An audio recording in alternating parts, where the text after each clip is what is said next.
مسجدیں بلا شبہ مسلمان کے معاشرے میں مرکزی اہمیت اس کے باوجود رکھتی ہیں کہ ہم نے اس کی اہمیت کو بھلا دیا۔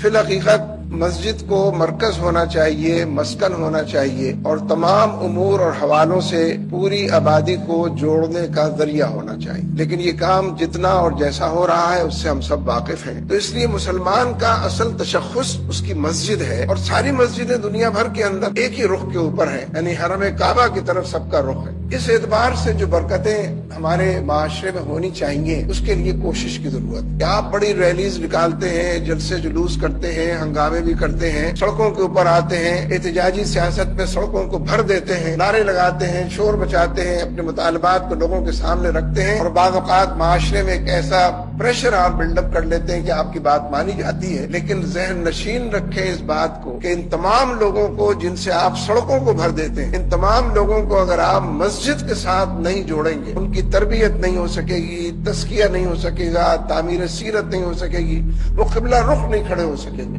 انہیں اپنا قبلہ اور کعبہ معلوم ہونا چاہیے، اس لیے کہ مسجد ذہنوں کی آبیاری کے لیے، تزکیہ نفس کے لیے، تعمیر سیرت کے لیے، یعنی نبی اکرم صلی اللہ علیہ وسلم کا یہ معمول تھا۔ بالخصوص فجر کی نماز کے حوالے سے تو یہ بات معمول بہت زیادہ واضح ہے کہ نماز پڑھانے کے بعد آپ لوگوں کی طرف رخ کر کے بیٹھ جاتے تھے، تشریف فرما ہوتے۔ پھر لوگوں کو اس بات کی آزادی تھی کہ وہ جو چاہے سوال کریں آپ سے، جو بات چاہے پوچھیں، اس کی وضاحت چاہیں تو وہ بتائیں۔ دین کی تشریح کے حوالے سے آپ کو جتنے سریے بھیجنے ہوتے تھے، جہاد کے لیے لوگوں کو بھیجنا ہوتا تھا، اسی وقت آپ فیصلہ کرتے تھے، لوگوں کو روانہ کرتے تھے۔ لوگ اپنے خواب سناتے تھے تو آپ وہ سنتے تھے، اس کے مطابق بات کرتے تھے۔ یعنی ذہنوں کی آبیاری کے لیے، باہمی یکجہتی کے لیے، دلوں کو جوڑنے کے لیے، محمود و ایاز کو ایک صف کے اندر کھڑا کرنے کے لیے مسجد کا بڑا اہم مقام۔ اس لیے میں نے عرض کیا کہ میں اپنے ساتھیوں سے مسلسل یہ بات کہتا رہتا ہوں کہ ممبر و محراب سے لوگوں کو جوڑیں، گنبد و مینار سے وابستگی پیدا کریں، مسجد کو تعمیر سیرت کا ذریعہ قرار دیں۔ مسجد کو پاکستان میں صرف اور صرف عبادت کے لیے ہم استعمال کرتے ہیں، جبکہ حضور صلی اللہ علیہ وسلم کے ٹائم پہ یہ کس کس کام کے لیے استعمال کی جاتی تھی آپ کے خیال؟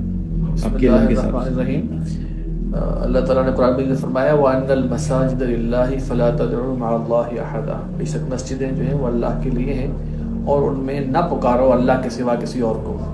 مسجد میں جو ہے جب دور اسلام کے عروج کا دور تھا تو مسجد ایک مرکز کی حیثیت رکھتی تھی، تعلیم و تعلم کے لحاظ سے بھی، تدریس کے لحاظ سے بھی، تربیت کے لحاظ سے بھی، اور اس ہر ایک کام کا مقصد اصل میں ایک نیک اور ایک صالح مسلمان کو بنانا، مسلمان بنانا یا اس کی پرورش کرنا تھا، تاکہ وہ اللہ کی بندگی یکسوئی کے ساتھ کر سکے اخلاقیات کے دائرے میں رہتے ہوئے۔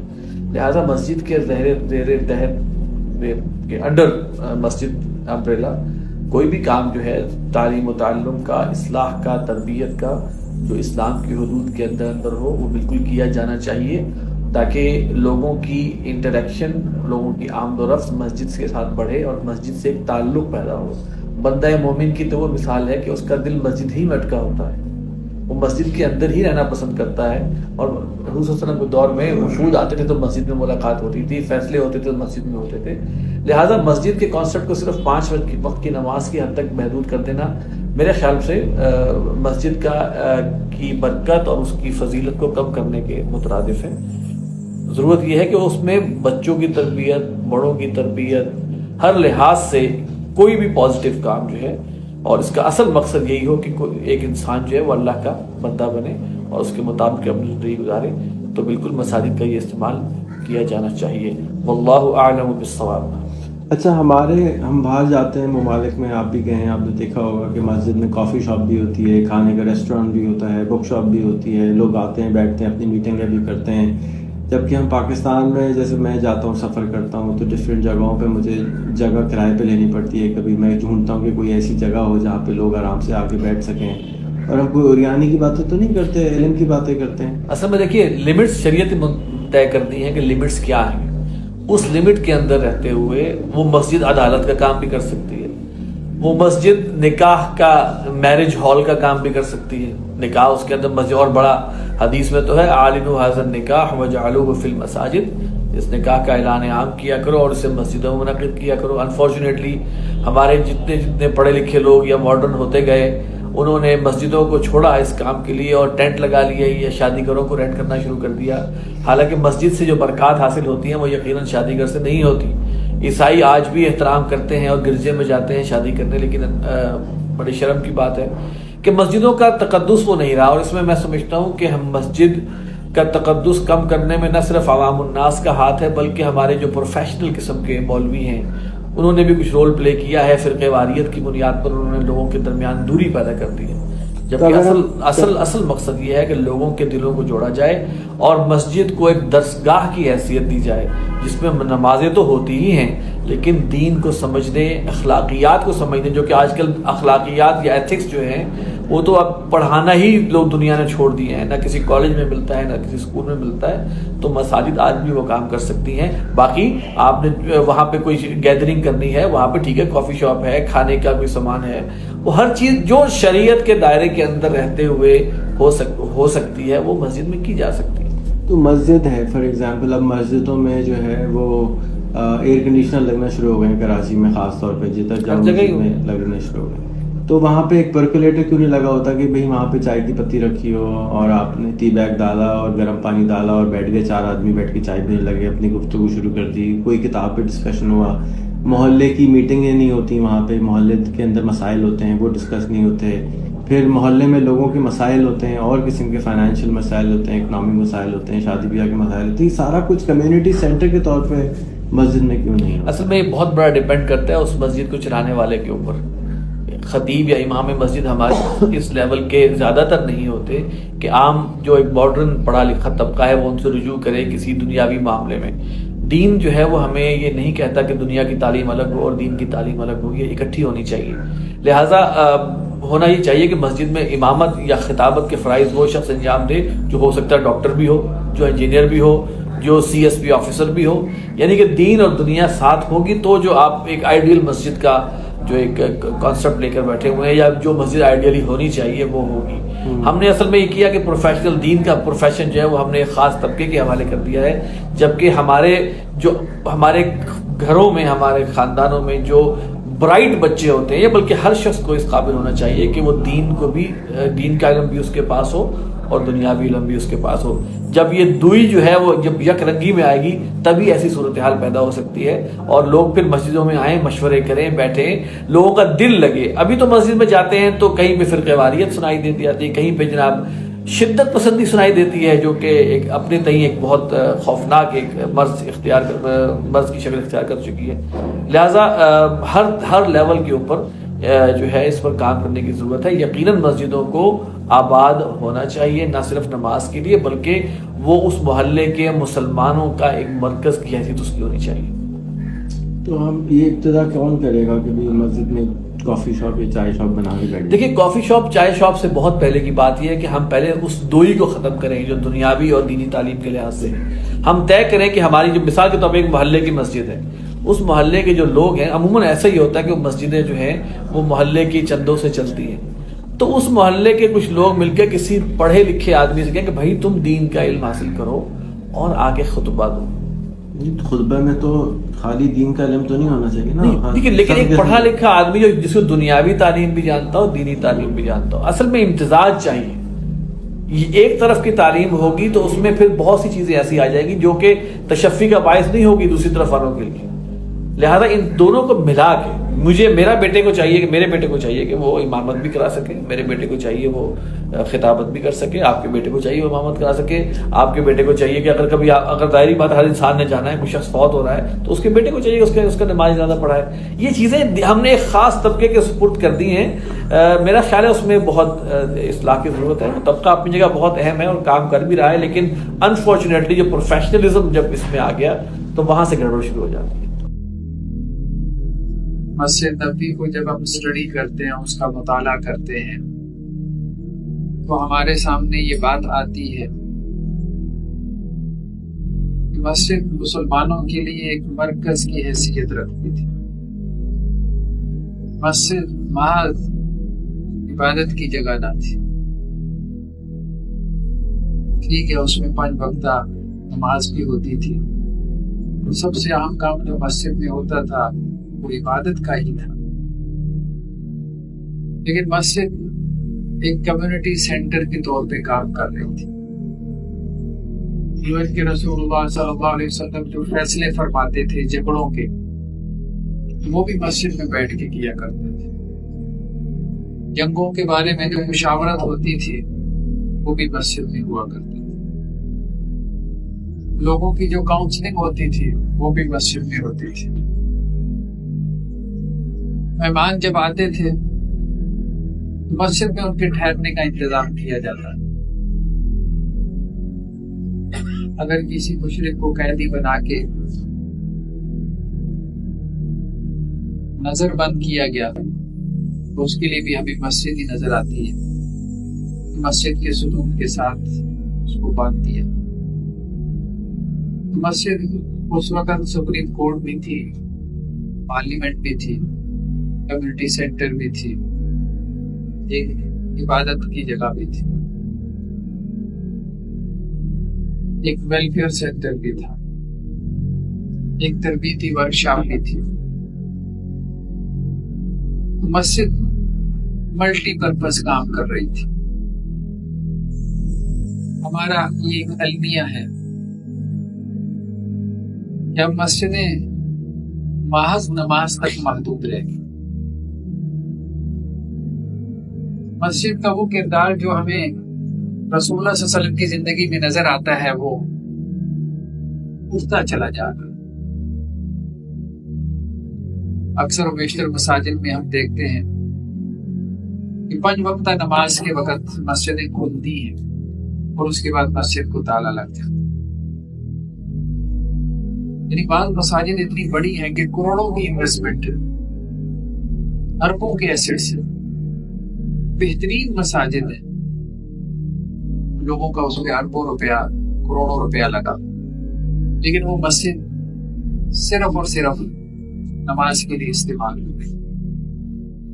یعنی جب جگہ آپ کے پاس موجود ہے، آپ کے پاس ریسورس ہے، پرائم لوکیشن ہے، آپ کے پاس بلڈنگ ہے، آپ کے پاس عمارت ہے، اب نمازوں کے علاوہ بھی اس کو استعمال کریں. رسول اللہ صلی اللہ علیہ وسلم نے مسجد کو صرف نمازوں کے لیے استعمال نہیں کیا.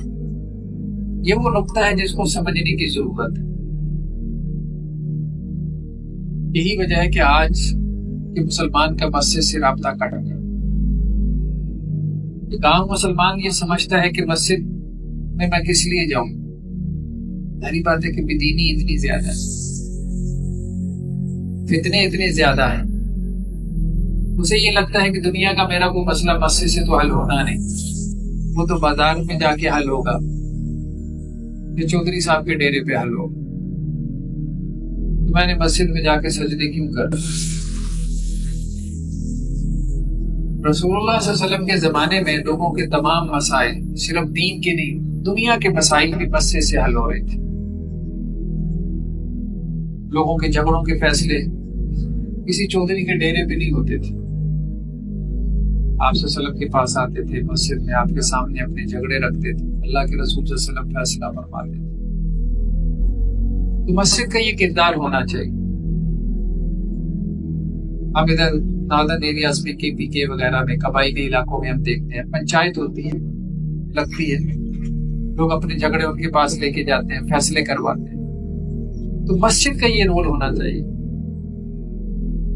مسجد کے خطیب کا، مسجد کے امام کا، کہ مسجد کے اندر جو بھی کمیٹی ہے، جو بھی علماء بیٹھے ہیں، کسی بھی مسجد کی ہم بات کر رہے ہیں، پاکستان میں لاکھوں مساجد ہیں، اس کا یہ رول ہونا چاہیے کہ محلے میں جب بھی کوئی مسئلہ کھڑا ہو تو لوگ کہیں بھائی مسجد میں چلیں، ہم مسجد سے پوچھتے ہیں، ان سے فیصلہ کرواتے ہیں، بجائے اس کے کہ عدالت میں جا کے ہم اپنا پیسہ ضائع کریں، آپس میں لڑے مریں، تم بھی وکیل کرو، ہم بھی وکیل کریں. 3 نسلیں جو ہے وہ مقدمات بھوگتے ہیں، وہ بھی بھائی کے خلاف مقدمے کروا رہے ہیں. بہن سے لڑائی جو ہے وہ لے کے بیٹھی ہے، خونی رشتہ دار، بلڈ ریلیشنز، پراپرٹی کے جھگڑے ہیں، مقدمات ہیں. تو یہ مسجد کا رول ہے. رسول اللہ صلی اللہ علیہ وسلم کے زمانے میں ایک صاحب مسجد میں آئے، آپ صلی اللہ علیہ وسلم سے کہنے لگے کہ جی بھوکا ہو. آپ صلی اللہ علیہ وسلم نے اپنے گھر میں بندہ بھیجا کہ جاؤ کچھ کھانے کو لے آؤ میرے گھر سے. تو وہ گیا آپ صلی اللہ علیہ وسلم کے گھر میں، واپس آیا, کہنے لگے جی گھر والے کہتے ہیں کہ گھر میں تو کھانے کو کچھ نہیں, پانی غربت زیادہ تھی. خود رسول اللہ صلی اللہ علیہ وسلم کے گھروں میں یعنی ازواج مطہرات کے یہاں کھانے کو کچھ نہیں ہوتا تھا. آپ صلی اللہ علیہ وسلم فرمایا ہے کہ اس مسافر کی مہمان نوازی کریں. حضرت طلحہ کہنے لگے کہ جی میں تیار. انہوں نے پھر اس کی مہمان نوازی.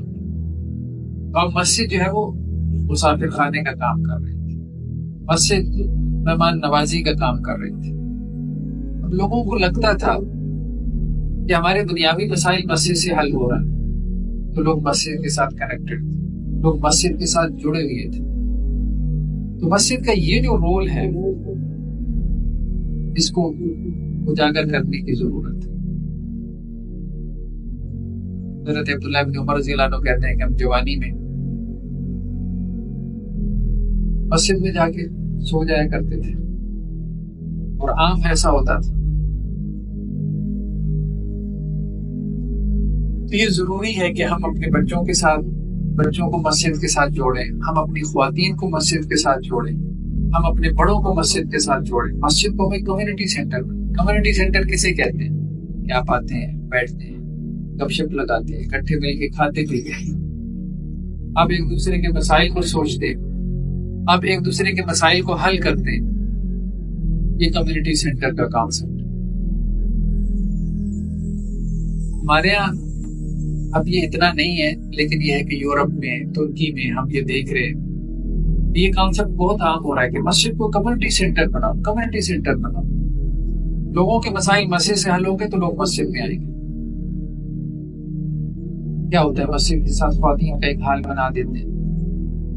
تو ہمارے یہاں تو مولانا صاحب مفتی صاحب اسی بات سے نہیں کرے گے کہ وہ خاتون مسجد میں آئے گی, پتہ نہیں مسجد میں آنے سے کیا گناہ کرے گی. بازار میں جا رہی ہے, سینما میں خاتون جا رہی ہے, ہوٹل میں جا رہی ہے, ریسٹورنٹ میں جا رہی ہے, ہر جگہ چلی جاتی ہے. لیکن مسجد میں آنے لگے تو مفتی صاحب کو یاد آ جاتا ہے وہ گناہ ہو جائے گا. مسجد میں جا کے کوئی اللہ رسول کی بات نہ سنے, اس کے اوپر اثر ہی نہ ہو.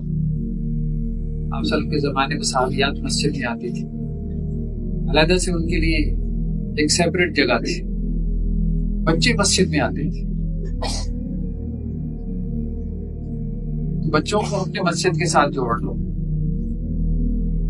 یہ بہت ضروری ہے کہ ہم اس کانسیپٹ کو عام کریں, لوگوں کے اندر اس شعور کو بیدار کریں کہ اگر اپنی آنے والی نسل کو مسجد کے ساتھ جوڑنا ہے تو ہم نے مسجد کو ایک کمیونٹی سینٹر کے طور پہ لے کے جانا ہے. مسجد محض نماز کی جگہ نہیں بنا. نماز تو وہ کہتا ہے میں گھر میں بھی پڑھ لوں گا, گھر میں بھی پڑھ لوں گا. مسجد کو ایک ذریعہ بنانا, ایک میڈیم بنانا, ایک واسطہ بنانا سوسائٹی کی اصلاح. ایک آدمی کو میڈیسن کی ضرورت ہے, دوا کی ضرورت ہے, اسے اگر مسجد سے ملے گی تو اس کا مسجد کے ساتھ تعلق بن جائے گا.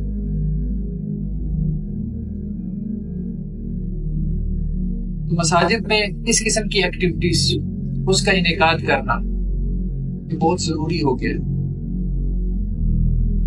ہماری پوری سوسائٹی میں آپ دیکھیں جہاں بھی جاتے ہیں تو پوری فیملی جاتی ہے.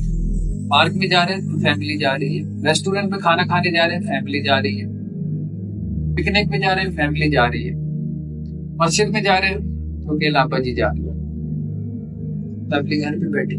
کیسے دین آئے گا گھر میں دین کیسے آئے؟ جب تک پوری فیملی مسجد کے ساتھ نہیں جڑے گے, ہم اس کا اہتمام نہیں کریں گے تو فیملی میں دین نہیں آئے گا. صرف ایک مرد میں دین آ جانے سے اس کی فیملی میں نہیں آئے گا. اور جب فیملی مسجد کے ساتھ جڑتی ہے تو پھر آپ دین کو انجوائے کریں, دین بوجھ نہیں رہ جاتا. اب وہ مرد تو آ گیا ہے, اب اسے یہ فکر ہے کہ نماز کے بعد تھوڑی دیر بیٹھ گیا تو بیگم کے فون آنے, وہ بھی یہاں بیٹھی ہوگی تو وہ اس فکر سے بھی فارغ ہو جائے گا. ترکی میں آپ دیکھیں گے کہ مسجدوں میں یہاں خواتین کا حال ہوتا ہے, ساتھ بچوں کے لیے انہوں نے ایک پلے روم بنایا ہوتا ہے. اب یہ سارے کانسیپٹ ہمیں یونیورسٹیز نے دیے, جدید تعلیمی اداروں نے دیے. بہت سی مائیں جو یونیورسٹی میں آ کے پڑھانا چاہتی ہیں, پڑھنا چاہتی ہیں, آئیں اپنے بچے لے آئیں, ڈے کیئر سینٹر ہے یہاں پہ رکھیں اور اپنا کام کریں. تو انہوں نے مساجد کے ساتھ ایک چھوٹا سا پلے ایریا بنا دیا ہے. بچہ تنگ کرے کوئی بات نہیں, بچے کو بھی مسجد ملے, یہ ساتھ میں بچہ کھیلتا رہے گا, آپ نماز پڑھو. بعد 2 سال کا بچہ, میں دیکھتا ہوں میری بیٹی 2 سال کی ہے, وہ دیکھتی ہے نماز پڑھتے ہوئے وہ سجدے پہ چلی جاتی ہے, ٹوٹا پھوٹا رکوع بھی کر لیتی ہے, اللہ اکبر بھی کہہ لیتی ہے. اسی طرح سے دین اگلی نسل میں منتقل ہوتا ہے کہ ہم اپنی اگلی نسل کو مسجد کے ساتھ جوڑیں, اور مسجد کو جو ہے وہ ویلفیئر کی بنیاد بنائیں, ویلفیئر کی بنیاد پر. ایک صحابی اللہ کے رسول صلی اللہ علیہ وسلم کے پاس آئے,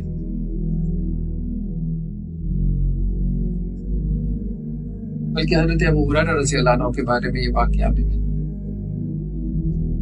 وہ اصحاب صفہ میں سے تھے. اصحاب صفہ ان صحابہ کو کہتے ہیں جنہوں نے اپنے آپ کو دین کے لیے وقف کر دیا تھا. سارا دن مسجد نبی میں بیٹھے رہتے تھے, جاب ملازمت وغیرہ نہیں تھی. تو ایک مرتبہ کہتے ہیں کہ کافی دنوں کا میں بھوکا تھا, بھوک نے بہت ستایا, ہچکچاہٹ ہوتی تھی, شرم کے مارے کسی سے کہہ بھی نہیں سکتے تھے کہ یہ ضرورت ہے. کہتے ہیں کہ میں نے باہر نکلا, حضرت ابو بکر رضی اللہ عنہ سے ملاقات ہوئی, تو میں نے ان سے پوچھا کہ قرآن مجید کی اس آیت کا کیا معنی ہے. قرآن کی اس آیت کا معنی یہ تھا کہ اللہ کے کچھ بندے ایسے ہیں کہ جو بڑے ضرورت مند ہیں لیکن سوال نہیں کر سکتے اپنی عزت نفس کی وجہ سے. ویسے بندوں کو تلاش کرو اور ان کو کچھ نہ کچھ دے دیے گا.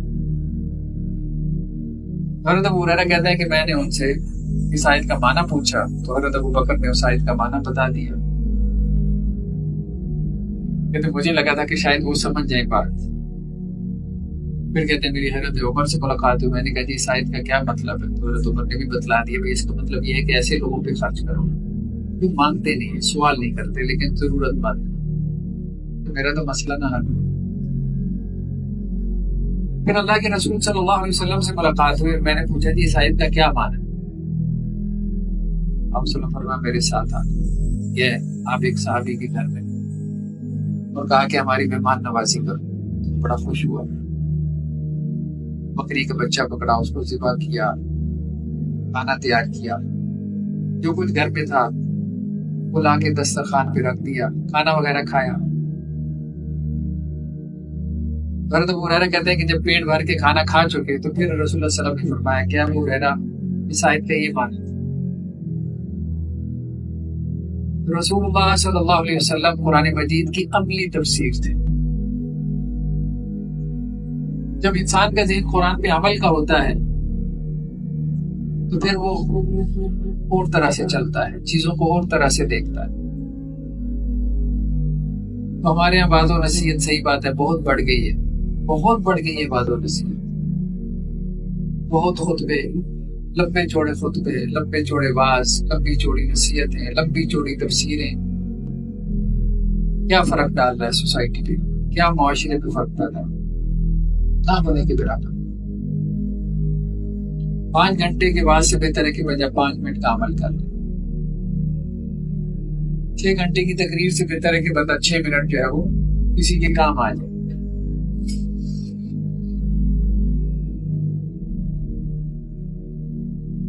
جارڈن کے اندر قید پڑا تو وہاں کے جیت عالم دین نے جمعے کا خطبہ دیا. جمعے کے خطبے میں 2 لفظ گئے کہ میرے 1000 جمعہ سننے سے بہتر ہے کہ باہر جا کے کسی ایک مسکین کو ایک وقت کا کھانا کھلا. یہ کہا منبر سے اتر کے اللہ. اگر تم نے ان مشکل حالات میں کسی غریب اور مسکین کے کام نہیں آنا تو میرے جمعے کے خطبے سننے کا فائدہ. تو ہم نے بھی لوگوں کو اس راستے کے اوپر لگا دیا, سننے سنانے کے راستے کے اوپر. سننا سنانا خود کوئی نیکی نہیں, سننا سنانا تو اس لیے تھا کہ ہم کوئی نیکی کر لیں. یہ تو ایک واسطہ تھا, یہ تو ایک ذریعہ تھا. اب سننا سنانا خود ہی مقصود بن گیا. لوگ اسی میں خوش ہو جاتے ہیں کہ ہم نے اتنا سن لیا, اتنا سنا لیا, اور اپنے دین کا بڑا کام کر. بس ہمیں کچھ عمل کرنا ہے, یہ بہت اہم چیز ہے. تو ہم نے کہا کہ ہم نے یہاں پہ کچھ چیزیں شروع کی ہیں مسجد کے اندر. کہ مسجد کے بارے میں لوگوں کا کانسیپٹ یہی بن چکا ہے کہ مسجد کا کام صرف لینا ہے, یہ مولوی صاحب کا کام صرف مانگنا ہے, دینا نہیں ہے. نہیں, ہم نے اس کانسیپٹ سے نکلا. ہم نے مسجد کو اس مقام پہ لے کے آنا ہے. مسجد کا یہ امیج ہم نے بلڈ کرنا ہے کہ مسجد دینے والی. تو ہم کوئی مطلب کیک رس وغیرہ لے کے گئے, سب گھروں میں دیے ہم نے. کیونکہ وکیل صاحب نے تبصرہ بھی کیا کہ پہلی مسجد دیکھیے جو کچھ دینے آئی ہے, لینے کے لیے. مطلب یہ ہے کہ یہ امیج توڑنے کی ضرورت ہے. لوگوں کا یہ امیج بنا ہوا ہے. تو رسول اللہ علیہ وسلم کے زمانے میں جو مسجد نبوی تھی وہ لوگوں کو دینے والی تھی, صرف لینی نہیں تھی. جو لیا بھی جا رہا تھا تو وہ واپس وہیں پہ لٹایا جا رہا تھا. رسول اللہ علیہ وسلم کے گھر میں تو نہیں جا رہا تھا. زکات کے بارے میں جیسا کہ وہ مشہور حدیث ہے, تؤخذ من اغنیائہم فترد علی فقراء, علاقے کے غنی لوگوں سے لی جائے گی اور فقیر لوگوں کو تقسیم کر دی جائے گی. تو ہمیں مسجد کو ایک کمیونٹی سینٹر بنانا ہے. ہم نے مسجد کو اس طرح سے رن کرنا ہے, اس طرح سے چلانا ہے کہ لوگوں کی دنیاوی ضرورتیں بھی یہاں سے پوری ہوں, دینی ضرورتیں بھی یہاں سے پوری. یہ مسجدیں صرف نماز کے وقت پہ نہ کھولیں, باقی وقت میں ان کو تالے پڑے رہے. ایسا نہیں ہونا چاہیے. بہت دین کا کام, بہت دنیا کا کام, بہت ویلفیئر کا کام ہو سکتا ہے. ایسی ایسی پرائم لوکیشن پہ ایسی اربوں اور کروڑوں کی ایسٹ کی مسجدیں ہیں, لیکن یہ ہے کہ فجر کے بعد سے لے کے ظہر تک دیکھیں بند, بالکل تالے لگے, ریسورسز ہیں ضائع جا رہے. بہت کام کیا جا سکتا ہے. بس لوگوں کو آئیڈیا دینے کی ضرورت ہے, لوگوں کو موٹیویٹ کرنے کی ضرورت ہے.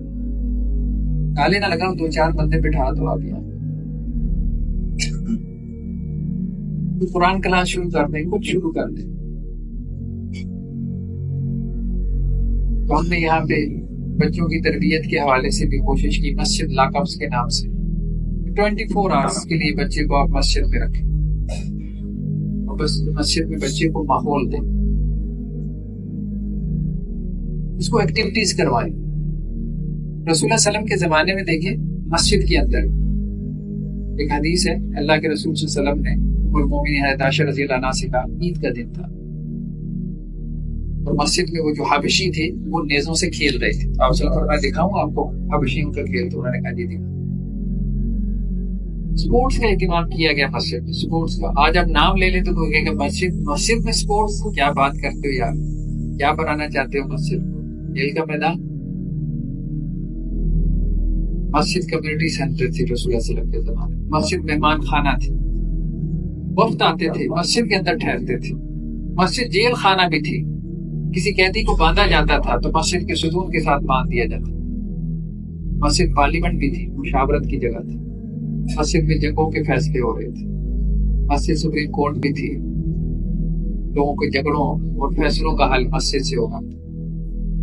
مسجد کو ہمیں کمیونٹی سینٹر بنانا. مسجد بچوں کے لیے سکون کی جگہ تھی, مسجد لوگوں کے لیے آرام گاہ تھی. مسجد مہمان خانہ تھا, مسافر خانہ تھا. کیا چیز تھی جو مسجد میں نہیں ہو رہی تھی, اس لیے لوگ مسجد سے جڑے ہوئے تھے. آج ہمارے یہاں کلبس کا کانسیپٹ آ گیا, آج ہمارے یہاں کمیونٹی سینٹرز کا علیحدہ سے کانسیپٹ آ گیا, لوگ اس کے ساتھ جڑ جاتے ہیں. اب آپ کی خاص کلاس ہے, وہ کلبس میں اٹھتے ہیں, بیٹھتے ہیں, گپ شپ لگاتے ہیں. رسول اللہ صلی اللہ علیہ وسلم کی کیسی کیسی حدیثیں ہمیں ملتی ہیں. آپ صلی اللہ علیہ وسلم کا معمول تھا کہ فجر کے بعد بیٹھے رہتے تھے, فجر کے بعد آپ بیٹھ جاتے تھے, اور لوگ آ کے آپ کے ساتھ دنیا جہاں کی باتیں کرتے تھے. یہاں تک بھی آتا ہے کہ آپ صلی اللہ علیہ وسلم ہنستے تھے, ہنساتے تھے, لوگ دور جاہلیت کے قصے سناتے تھے. اس سے کیا سوشلائزنگ ہوتی تھی, ایک دوسرے کے مسائل کے بارے میں جانتے تھے. ٹھیک ہے, ابھی ہمارے اندر بھی کمی کوتاہیاں ہیں, ہمارے اندر بھی کمی کوتاہیاں, ہم کوشش کر رہے ہیں. لیکن یہ کہ سب سے پہلے ہمیں اپنے کانسیپٹ ٹھیک کرنے ہیں, اپنا عقیدہ ٹھیک کرنا ہے, اپنی سوچ کو ایک صحیح رخ دینا ہے کہ بھائی یہ ہونا چاہیے. پھر اس کے لیے بندہ تھوڑی بہت محنت کرے, اس میں کوئی کمی کوتاہی رہ جاتی ہے, مزید محنت کر لیں گے. یہاں پہ ہم نے کوشش کی کہ ایک میڈیکل کیمپ ابھی ہوا, 90 کے قریب لوگ آئے, ان کو فری میں میڈیسن دی گئی. مطلب آپ جیسے حضرات ہیں جنہوں نے تعاون کیا, آپ جیسے حضرات. اب پھر دوسرے مہینے میں پھر کوئی میڈیکل کیمپ لگائیں گے, پھر تیسرے مہینے میں میڈیکل کیمپ لگائیں گے. اس کے بعد ہمارا ذہن یہ ہے کہ یہاں پہ ہم ایک کلینک شروع کر دیں پہلے محلہ کے لیے, کہ لوگ آئیں, لوگوں کو پتہ چلے کہ بھائی مسجد صرف اس لیے نہیں ہے, مولوی صاحب کا کام صرف باندھنا نہیں ہے بلکہ مسجد کا کام دینا بھی. یہ تصور ہمیں جو ہے وہ رائج کر. اس کے ساتھ ساتھ ایک کفالہ پروگرام میں نے آپ کو بتایا کہ وہ ہم نے شروع کیا ہے. چند دوست ہیں الحمدللہ سے, وہ یہ چاہ رہے تھے کہ محلے میں ہم جو کمزور لوگ ہیں ان کا کوئی ڈیٹا بنائیں, تو ان کی منتھلی جو ہے وہ ہم کو راشن پروگرام کے ذریعے سے مدد کیا کریں. وہ ہم نے شروع کیا, اس کا آغاز کیا. پھر بچوں کی تربیت کے پروگرام, ابھی سمر ویکیشنز آ رہی ہیں, اس میں ہم نے بچوں کی تربیت کے لیے سمر کیمپ شروع کرنے ہیں, اس کا ہم نے آغاز کرنا. پھر خواتین کا ہم نے ایک حلقہ شروع کیا, ہر مہینے میں ہفتے والے دن جو ہے وہ 11 سے لے کے 1 بجے تک یہاں خواتین کا درس قرآن ہوا کرے گا. رمضان المبارک میں بھی دن میں کوئی 3 گھنٹے کا دورہ خواتین کے لیے ہوتا تھا, وہ پورے قرآن سے خواتین گزری. رات کو ہمارا مردوں کے لیے پروگرام ہوتا تھا. پھر ہماری مردوں کی کلاسز ہیں, اتوار والے دن ہماری کلاسز چل رہی ہیں, سیرت کی کلاس ہے, فقہ کی کلاس ہے, عقیدے کی کلاس ہے. 6 بجے کلاسز شروع ہو جاتی ہے کیونکہ اس بار چھٹی کا دن ہے. اب چھٹی کے دن میں لوگوں کے پاس وقت ہوتا ہے کہ ہفتہ بھر بہت کام کر لیے, اب چھٹی والے دن جہاں انسان ریسٹ کرتا ہے تو 1-2 گھنٹے کے لیے اگر کلاس میں آ جائے, 12 سے 1 بجے ہماری سیرت کلاس ہوتی ہے, وہ اٹینڈ کر لی, اور نہ صحیح 1 گھنٹے کے لیے آ گئے. اچھے ماحول میں بیٹھیں گے, دنیا کے فتنوں سے بھی بچ جائیں گے. ہر بندہ پریشان ہے, مسجد ایک ماحول فراہم کرتی ہے, وہ ماحول آپ کو پریشانی سے نکالتا ہے. ماحول آپ کو پریشانی, ایک بابرکت ماحول ہوتا ہے, فرشتوں کی یہاں پہ آمد ہوتی ہے. مسجد کے ماحول کے ساتھ آپ جڑ جائیں تو انسان کو ایک عجیب قسم کو سکون ملتا ہے. جیسے مچھلی پانی کے اندر خوش رہتی ہے اور پانی کے باہر بے چین ہو جاتی ہے, اسی طرح بندہ مومن کا دل مسجد میں خوش رہتا ہے. مسجد کے ساتھ اپنے تعلق کو مضبوط بنائیں, اس سے پریشانیاں بھی ختم ہوں گی, سٹریس بھی کم ہوگا, آپ کی جو ہے وہ تعلیم و تربیت بھی ہوگی, آپ کے بچوں کی بھی ہوگی, آپ کے گھر کی خواتین کی بھی ہوگی. اور دیکھیں اتنا بڑا ہمارے یہاں مسجد کا سسٹم ہے, اتنا بڑا, لاکھوں میں مساجد, ٹوٹلی فری ہے, ٹوٹلی فری ہے. دنیا کا کون سا اتنا بڑا تعلیمی نظام ہے جو اس طرح سے فری, ٹوٹلی فری ہے. مطلب آپ کہیں کسی پارک میں چلے جائیں گورنمنٹ کے, کم از کم 20 روپے کی پرچی تو لینی پڑتی ہے نا, لیکن کسی مسجد میں آپ کو پرچی دے کے اندر جانا پڑتا ہے. عام مساجد میں آپ دیکھ لیں ایئر کنڈیشن ماحول ہوتا ہے, سب کچھ ہوتا ہے, اس کے باوجود تو وہاں تو کوئی فیسلٹی ایسی ہوتی بھی نہیں ہے, لیکن کھڑے ہونے کے آپ سے پیسے لے لیے جاتے ہیں, بیٹھنے کے آپ سے پیسے لے لیے جاتے ہیں, پھر آپ نے رائڈ لینی ہے اس کے تو علیحدہ سے پیسے. یہ صورتحال ہے. تو ہمارے ہاں یہ بہت بڑی فیسلٹی ہے, ہمیں اس سے فائدہ اٹھاؤ, خود بھی فائدہ اٹھانا ہے, لوگوں کو بھی جو ہے اس کے لیے تیار کریں.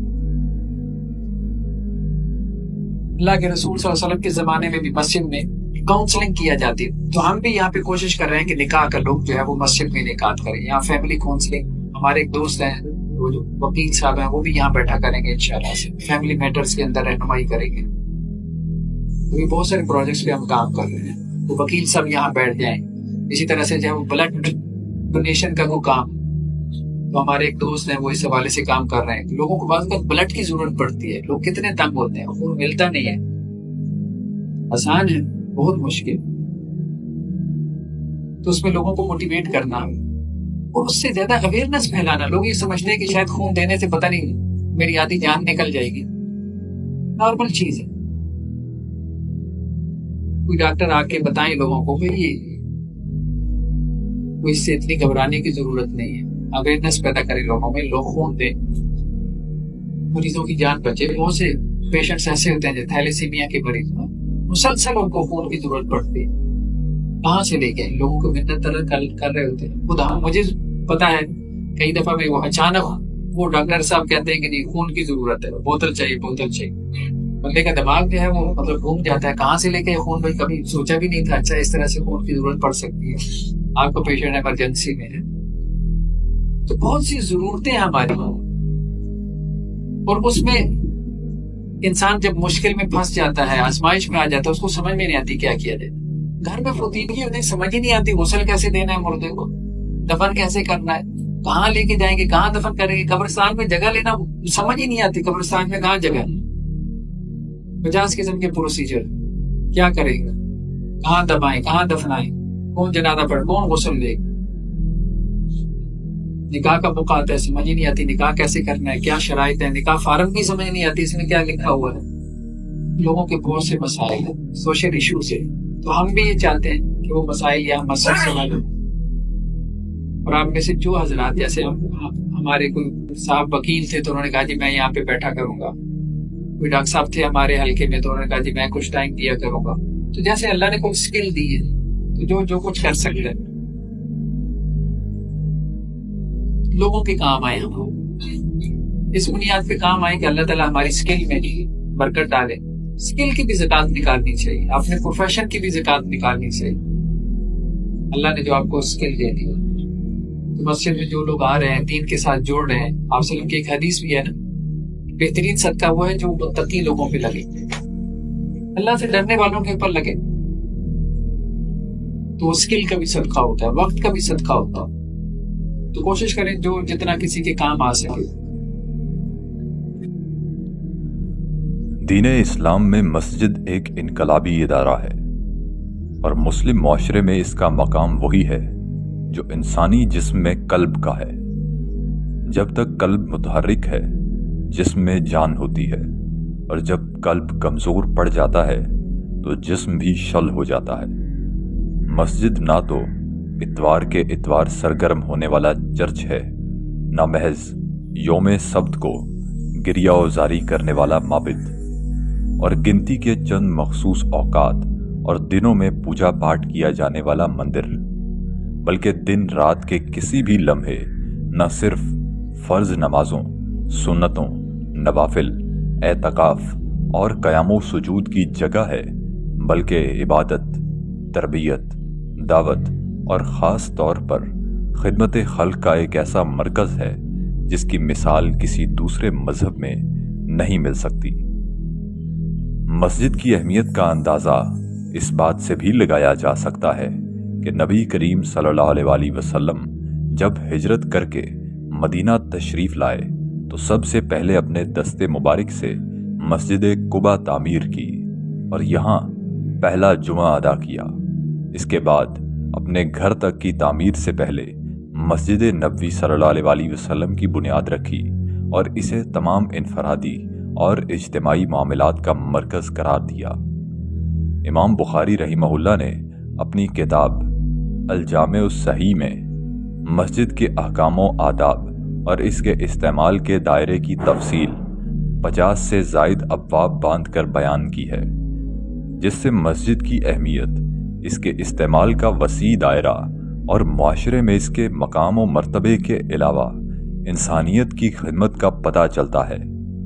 واقعہ یہ ہے کہ مسجد نبوی صلی اللہ علیہ وآلہ وسلم قیامت تک کے لیے امت مسلمہ کے لیے ایک مینارہ نور اور اسوہ نبوی صلی اللہ علیہ وآلہ وسلم کا عملی نمونہ ہے۔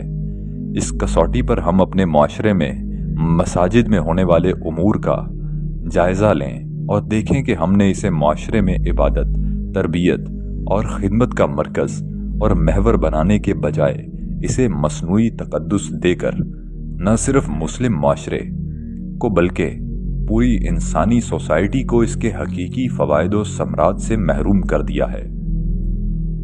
اس کی ظاہری بناوٹ، سجاوٹ اور صفائی و ستھرائی کی ماشاءاللہ بھرپور کوشش کی جاتی ہے، لیکن اسے مسجد نبوی صلی اللہ علیہ وآلہ وسلم کی طرح حرکت و عمل اور مرجع خلائق کا ایک اعلیٰ اور مثالی نمونہ بنانے کی طرف بہت کم توجہ دی جاتی ہے۔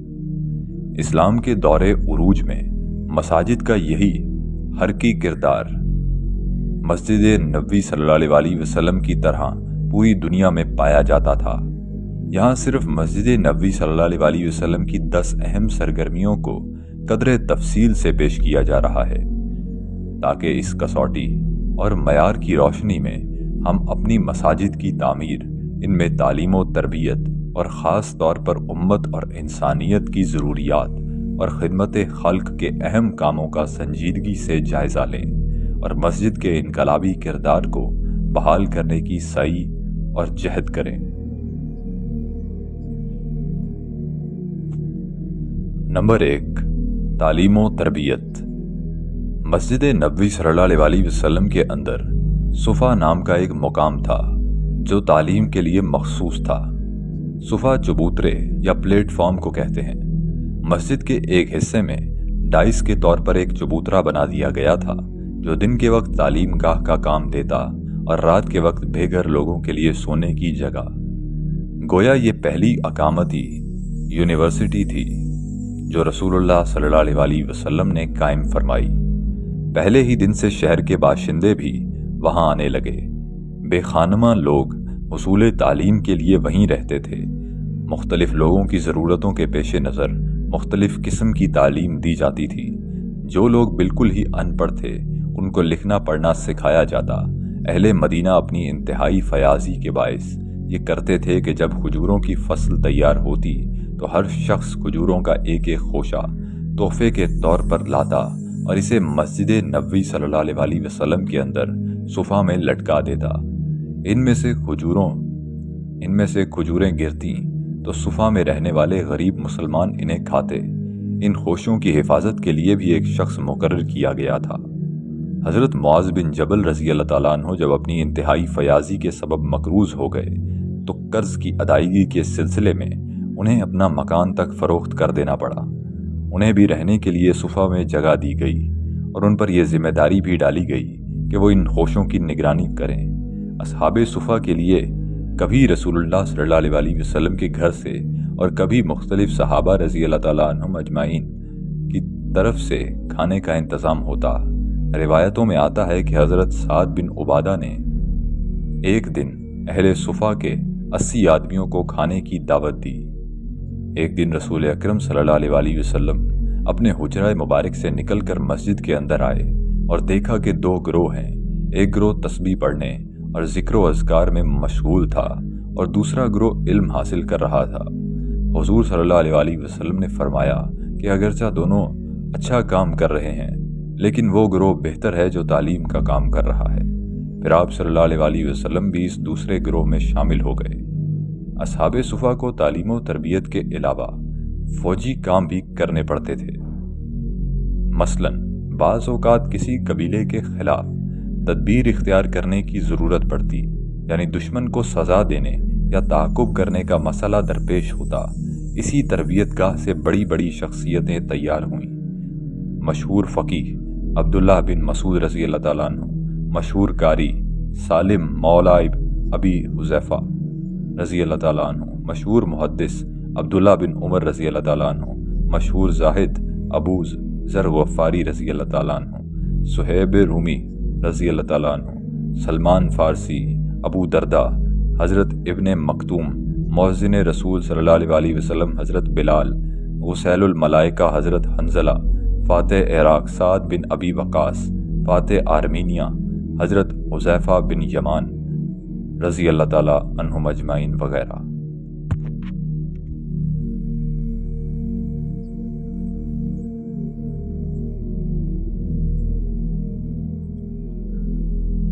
اسی طرح ایک انصاری صحابی رضی اللہ تعالیٰ عنہ کا واقعہ ہے جو آپ صلی اللہ علیہ وسلم کے پاس سوال کرنے کے لیے آئے۔ آپ صلی اللہ علیہ وسلم نے پوچھا، تمہارے گھر میں کچھ نہیں ہے؟ وہ بولے، کیوں نہیں، ایک کمبل ہے، کچھ اس میں ہم اوڑھتے ہیں اور کچھ بچھاتے ہیں، اور ایک پیالہ ہے جس میں پانی پیتے ہیں۔ آپ صلی اللہ علیہ وسلم نے فرمایا، دونوں چیزیں ہمارے پاس لے آؤ۔ وہ گئے اور دونوں چیزیں لے کر آئے۔ آپ صلی اللہ علیہ وسلم نے ان دونوں کو ہاتھوں میں لیا اور فرمایا، کون خریدتا ہے ان دونوں چیزوں کو؟ ایک شخص بولا، میں لیتا ہوں۔ دونوں کو 1 درہم کے بدلے میں۔ آپ صلی اللہ علیہ وسلم نے پھر 2 یا 3 بار فرمایا کہ کون 1 درہم سے زیادہ دیتا ہے۔ آخر آپ صلی اللہ علیہ وسلم نے نیلام کے ذریعے 2 درہم میں دونوں چیزوں کو فروخت کر دیا اور اس انصاری صحابی رضی اللہ تعالیٰ عنہ سے فرمایا کہ 1 درہم کا اناج لے کے اپنے گھر میں ڈال دو اور 1 درہم کی کلہاڑی لاؤ۔ پھر اس کلہاڑی میں ایک دستہ اپنے ہاتھ سے ٹھوک کر فرمایا، جاؤ لکڑیاں کاٹو اور بیچو اور 15 دن بعد آنا۔ وہ صحابی گئے اور وہی کام کیا۔ 15 دن بعد انہوں نے 10 درہم کما لیے تھے۔ کچھ درہم کا کپڑا خریدا اور کچھ کا غلہ۔ آپ صلی اللہ علیہ وسلم نے انہیں نصیحت فرمائی کہ یہ کام ان کے لیے سوال کرنے سے بہتر ہے۔ اس حدیث پر تبصرہ کرتے ہوئے ماہرین اقتصادیات کہتے ہیں کہ آج کے جدید دور کے مائکرو فائنانس کی بنیاد یہی حدیث ہے۔ کسی شخص کے پاس جتنی کچھ بچت ہے اسے کارآمد اور نفع بخش کمائی کا ذریعہ بنانا اور اس کے لیے رہنمائی فراہم کرنا اور اپنی معمولی بچت و حقیر سرمایے سے اپنے پیروں پر کھڑا ہونا ہی دراصل کامیابی کا راز ہے۔ نبی کریم صلی اللہ علیہ وسلم کا یہ بھی معمول تھا کہ نماز فجر اور عصر میں سلام پھیرنے کے بعد مقتدیوں کی طرف منہ کر کے بیٹھتے اور غیر حاضر اصحاب کے بارے میں دریافت کرتے اور اس کی وجہ جان کر ان کی ضرورت پوری کرنے کی کوشش فرماتے۔ نمبر 5، شفا خانہ۔ مسجد نبوی صلی اللہ علیہ وسلم میں مجاہدین کے لیے فوجی ہسپتال قائم تھا جس میں ان کا علاج کیا جاتا تھا۔ زخمیوں کی مرہم پٹی ہوتی تھی۔ اس کام کی حضرت رفیدہ رضی اللہ تعالیٰ عنہ ذمہ دار تھیں جو زخمیوں کا علاج کرتی تھی۔ ایک مرتبہ مسجد میں اس مقصد کے لیے بنی غفار کا خیمہ بھی نصب کیا گیا تھا۔ جنگ خندق کے موقع پر حضرت سعد بن معاذ رضی اللہ تعالیٰ عنہ جب شدید زخمی ہو گئے تو ان کے لیے خیمہ لگایا گیا تاکہ خود نبی کریم صلی اللہ علیہ وسلم بھی دیکھ بھال کر سکیں۔ نمبر 6، مہمان خانہ اور وفود کا قیام۔ نجران کا ایک وفد آپ صلی اللہ علیہ وسلم کی خدمت میں حاضر ہوا۔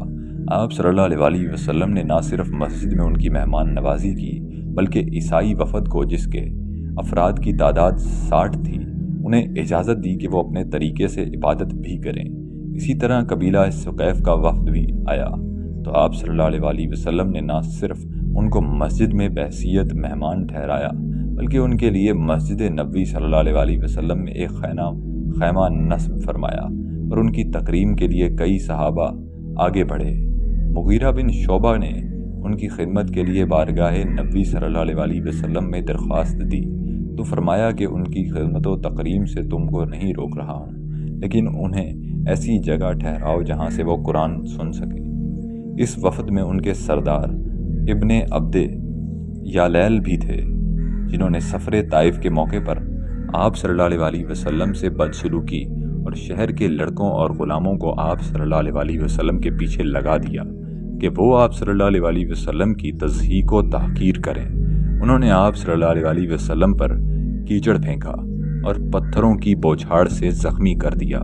پیشانی مبارک کے خون نے بہہ کر پائے مبارک کو رنگین کر دیا تھا۔ مولانا ابوالکلام آزاد فرماتے ہیں، آپ صلی اللہ علیہ وسلم نے ان سخت بت پرست اور اسلام کی عداوت میں سنگ دل لوگوں کو مسجد میں ٹھہرایا، اور اسی کا نتیجہ تھا کہ جس قبیلہ طائف کو مسلمانوں کی منجنیق 40 دن تک سنگ باری کر کے فتح نہ کر سکی، اس کے بسنے والوں کے دلوں کو حضرت صلی اللہ علیہ وسلم کے خلق عظیم، اسلام کی مصلحت، مسجد کے قیام اور اسلامی عبادت کے نظارے نے چند گھنٹوں کے اندر فتح کر لیا۔ لوہے کی تلوار کو سر پر روکا جا سکتا ہے لیکن محبت کی تلوار کے لیے کوئی صبر نہیں۔ نمبر 7، عورتوں اور بچوں کا داخلہ۔ دور نبوی صلی اللہ علیہ وسلم میں عورتیں فرض نمازوں کی ادائیگی کے لیے مسجد نبوی صلی اللہ علیہ وسلم میں آیا کرتی تھیں۔ آج بھی مسجد نبوی میں باب النساء موجود ہے جہاں سے ان کا داخلہ ہوتا تھا۔ بعض مرتبہ مردوں کو خطاب کرنے کے بعد آپ صلی اللہ علیہ وسلم خصوصی طور پر عورتوں کے پاس آتے اور انہیں نصیحت فرماتے۔ سیرت کی کتابوں میں آتا ہے کہ اس دور میں عورتیں عام طور پر فجر، مغرب اور عشاء کی نماز مسجد میں باجماعت ادا کرتی۔ ایک مرتبہ آپ صلی اللہ علیہ وسلم نماز کے بعد عورتوں کی طرف تشریف لائے اور انہیں انفاق فی سبیل اللہ کی ترغیب دی۔ عورتوں نے اپنے گلے اور کانوں کی طرف ہاتھ بڑھائے اور اپنے زیور اتار کر حضرت بلال رضی اللہ تعالیٰ عنہ کو دے دیے۔ بچے بھی بالعموم عورتوں کے ساتھ آتے تھے۔ بچوں کے رونے کی آواز آتی تو آپ صلی اللہ علیہ وسلم نماز کو مختصر کر دیتے تھے۔ نواسۂ رسول صلی اللہ علیہ وسلم حسن اور حسین رضی اللہ تعالیٰ عنہم کا مسجد میں آنا اور اپنے نانا کی گود میں بیٹھنا بھی مشہور ہے۔ نمبر 8، جہاد کی تیاری۔ جہاد کا سامان مسجد نبوی صلی اللہ علیہ وسلم میں جمع ہوتا تھا اور مجاہدین کو دیا جاتا تھا۔